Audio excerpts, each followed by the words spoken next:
Karol Wojtyla. This is a story of a man that began in 1920 with humble beginnings in a small town in Poland outside of Krakow. This man would become known throughout the world as St. John Paul II. Karol's compassion was carved from grief, sorrow, and loss.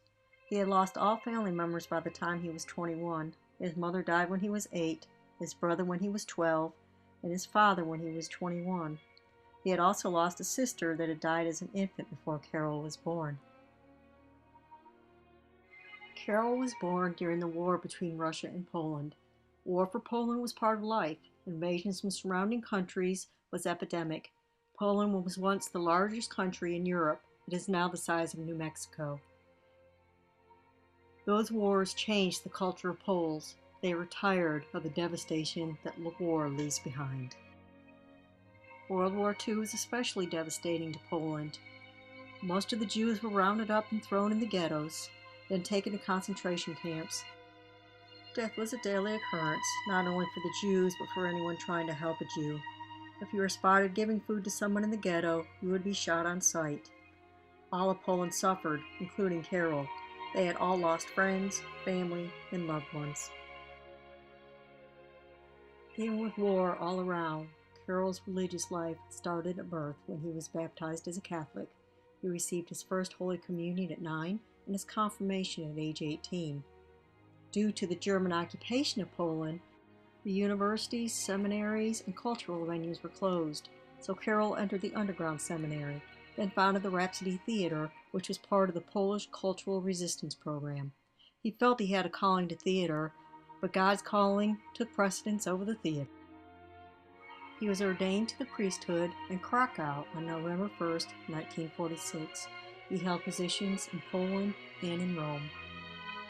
He had his first promotion to bishop in 1958, to archbishop in 1964, and to cardinal in 1967. Cardinal Wojtyla was elected pope after the untimely death of John Paul I. White smoke billowed from the chimney of St. Peter's Basilica on October 16, 1978, naming him as the 263rd successor to St. Peter the Apostle. He chose the name John Paul II as a sign of continuity, then stepped down on the balcony and said, "Be not afraid. Open up, no, swing wide the gates to Christ. Open up to his saving power the confines of the state. Open up economic and political systems, the vast empires of culture, civilization, and development. Be not afraid." John Paul II was a gifted theologian. His contributions in the field of theology and Catholic teachings were extraordinary. He had written 7 books, 14 encyclicals, 15 apostolic exhortations, 11 constitutions, and 45 apostolate letters. Perhaps his greatest contribution was a series of teachings he later named Theology of the Body. In 1981, a would-be assassin fired 4 shots. John Paul II was hit by 2. A shot to his abdomen missed his organs by a fraction of a centimeter. He believed that divine intervention spared his life.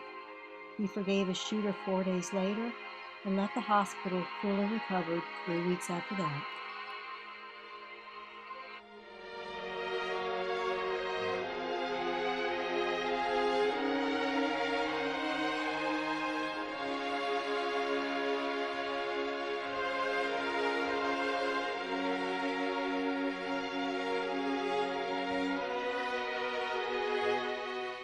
Pope John Paul II was confirmed to have Parkinson's disease in 2001. On April 1, 2005, at 84 years old, he died.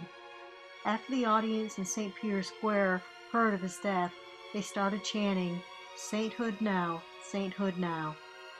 He was beatified in 2005 and canonized on Divine Mercy Sunday in 2014.